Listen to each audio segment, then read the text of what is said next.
I tricked my lazy coworker into getting fired. My cubicle was strategically placed, or so I thought, when I'd accepted the job at Midwest Insurance. Close enough to the coffee machine for easy access, but far enough from Mr. Thompson's office to avoid constant scrutiny. Then Kevin showed up. Nepotism incarnate. Fresh out of college, sporting a perpetual smirk and a wardrobe that screamed daddy's money, he was supposedly a data analyst like the rest of us. But Kevin didn't analyze data. He analyzed his phone. From day one, it was obvious. Long lunches that stretched into early afternoon, constant trips to the break room for urgent personal calls that always seemed to coincide with deadlines, and the blatant passing off of his workload onto anyone gullible enough to offer help. Mostly me. I'm Mark, by the way. Late 20s, meticulous, and generally happy to that. Help became expected, and Kevin's ineptitude started costing me my sanity. I'd spend hours cleaning up his messes, correcting errors that would have been caught with a basic understanding of Excel, let alone sophisticated statistical software. He's got an uncle on the board, Sarah, a senior analyst and unofficial office sage, told me one afternoon as I was furiously debugging Kevin's attempt at a regression analysis. Just grin and bear it, Mark. It's not worth the headache. Sarah knew. Everyone knew. Everyone knew. The whispers, the eye rolls, the shared sighs of exasperation when Kevin inevitably screwed something up. But nobody dared to say anything, afraid of the repercussions. Mr. Thompson, our division manager, was oblivious. Kevin knew just how to play him, charming him with golf stories and fake enthusiasm. He was a master of appearances, always looking busy when Mr. Thompson was around, strategically placing stacks of paper on his desk and furrowing his brow in apparent concentration. The frustration was eating me alive. I was working late nights, weekends, just to keep us afloat, while Kevin was probably at some rooftop bar, sipping expensive cocktails. I started losing sleep, the stress manifesting in persistent headaches and a general feeling of dread every time I walked into the office. Then came the Johnson account, a huge client, representing a significant chunk of our company's revenue. Kevin, in his infinite wisdom, volunteered to handle the data analysis for their upcoming renewal. He actually volunteered. I should have known something was up. I saw the warning signs immediately. He was rushing, cutting corners, ignoring basic validation checks. I tried to offer assistance, suggesting he double-check his formulas. But he brushed me off with a condescending, "I've got this, Mark. Don't worry your pretty little head." Famous last words. The day of the presentation was a disaster. I knew it was going to be bad when I saw Kevin fumbling with his laptop, his face pale and sweaty. Mr. Thompson and Mrs. Davies, the client representative, were already seated, looking expectant. Kevin launched into his presentation, a jumbled mess of poorly formatted charts and nonsensical statistics. He started contradicting himself, misinterpreting the data, and making glaring errors that even a novice could spot. Mrs. Davies' face grew darker with each passing minute. Mr. Mumble. Thompson was shifting uncomfortably in his seat, his usual jovial demeanor replaced with a tight-lipped frown. The climax came when Kevin presented a slide showing a massive drop in customer satisfaction, attributing it to unforeseen market fluctuations. Mrs. Davies, clearly unimpressed, interrupted him. "Mr. Peterson," she said, her voice dripping with ice, "our internal data shows a completely different picture. In fact, customer satisfaction has increased significantly since last year." "Are you suggesting our data is incorrect?" Kevin stammered, his carefully constructed facade crumbling before our eyes. He tried to blame it on a technical glitch, a temporary data anomaly, but nobody was buying it. The air in the room was thick with tension and the pungent aroma of flop sweat. The meeting ended abruptly, Mrs. Davies excusing herself with a curt, "We'll be in touch." Thompson practically dragged Kevin back to his office, the sound of their raised voices echoing through the hallway. That was it. My breaking point. I was done cleaning up his messes, covering for his incompetence. He'd almost cost us a major client, and my own career was on the line. I had to do something. I started meticulously documenting everything. Every missed deadline, every error, every instance of blatant laziness.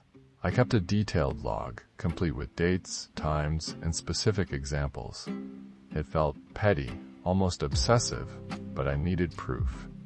But just documenting wasn't enough. I needed a plan, a way to expose Kevin without implicating myself. I couldn't directly accuse him of incompetence. That would be my word against his, and his uncle's connections would likely prevail. I had to be smarter, more strategic. That's when the idea came to me. It was risky, a bit Machiavellian, but it was the only way. I was going to subtly manipulate Kevin into making increasingly visible mistakes, errors that even Mr. Thompson couldn't ignore. My plan had several stages. First, I started accidentally leaving out key pieces of information when explaining tasks to Kevin. Not major omissions, just small details that would trip him up if he wasn't paying attention. And he never was. He'd nod along, pretending to understand, then inevitably mess something up because he hadn't bothered to ask clarifying questions. For example, when assigning him a report on regional sales data, I forgot to mention that the data was segmented by product category. He submitted a report with aggregated sales figures, completely missing the nuances of the regional market. Mr. Thompson noticed, of course, but Kevin brushed it off as a minor oversight. Next, I started innocently suggesting Kevin take on projects that were slightly beyond his capabilities. Nothing too complex, just tasks that required a level of analytical thinking he clearly lacked. I knew he'd struggle, and his failures would be more visible to Mr. Thompson. I suggested he lead the analysis of a new marketing campaign. He jumped at the chance, eager to impress, but he quickly got bogged down in the data, unable to identify key trends or draw meaningful conclusions. The final report was a rambling, incoherent mess, filled with jargon and meaningless charts. The final stage was the most delicate. I began to subtly influence Kevin's work habits, encouraging his laziness by covering for him in small ways, then gradually withdrawing that support, leaving him exposed. For instance, if he was running late with a report, I'd help him by pulling some of the data for him, making him think he was on track. But then, as the deadline approached, I'd get busy with other tasks, leaving him to scramble and inevitably fail to meet the deadline. It was a slow, meticulous process, but it was working. Kevin was making more and more mistakes, his reputation slowly eroding.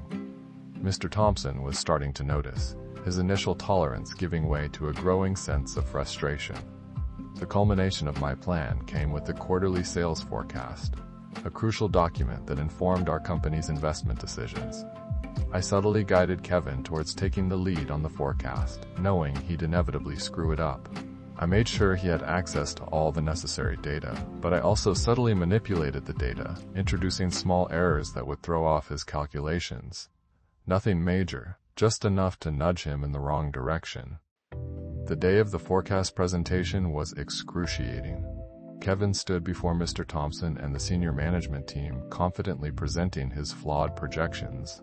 He predicted a significant increase in sales for the next quarter, based on his manipulated data. Mr. Thompson, initially impressed, started asking probing questions. "Mr. Peterson," he said, his voice laced with suspicion, "these projections seem rather optimistic.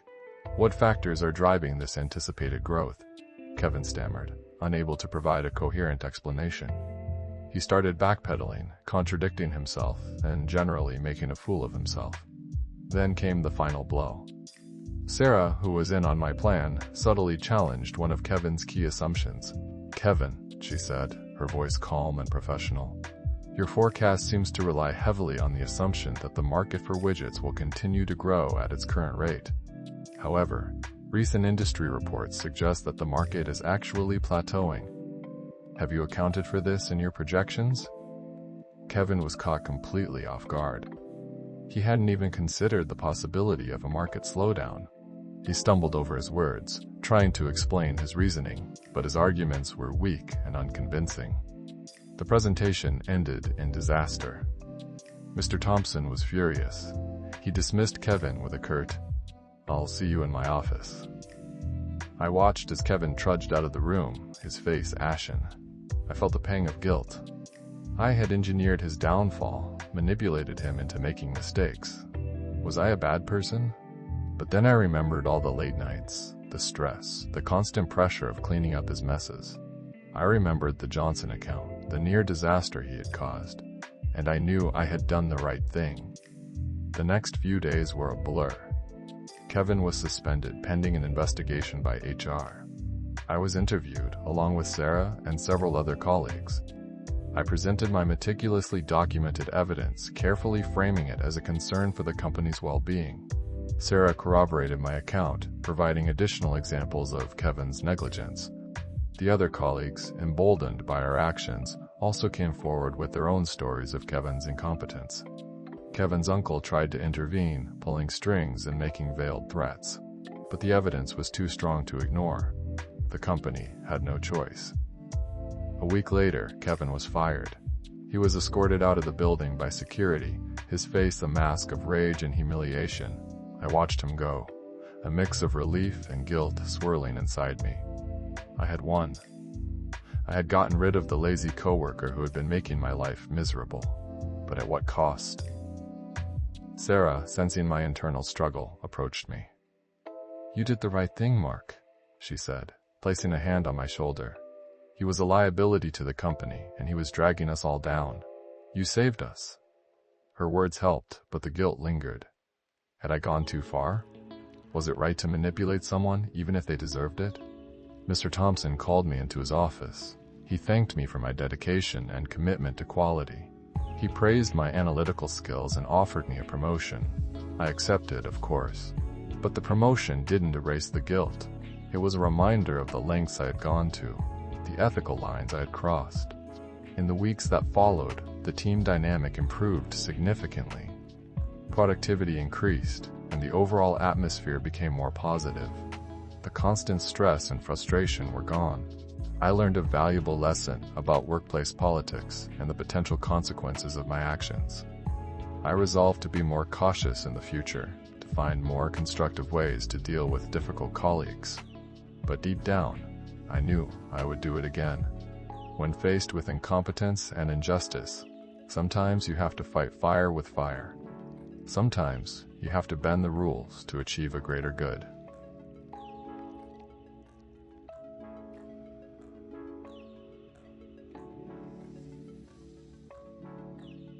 Sometimes you have to bend the rules to achieve a greater good.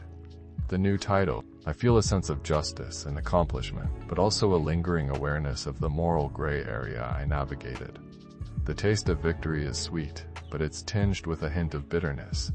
And I know, in the cutthroat world of corporate America, this is just the beginning.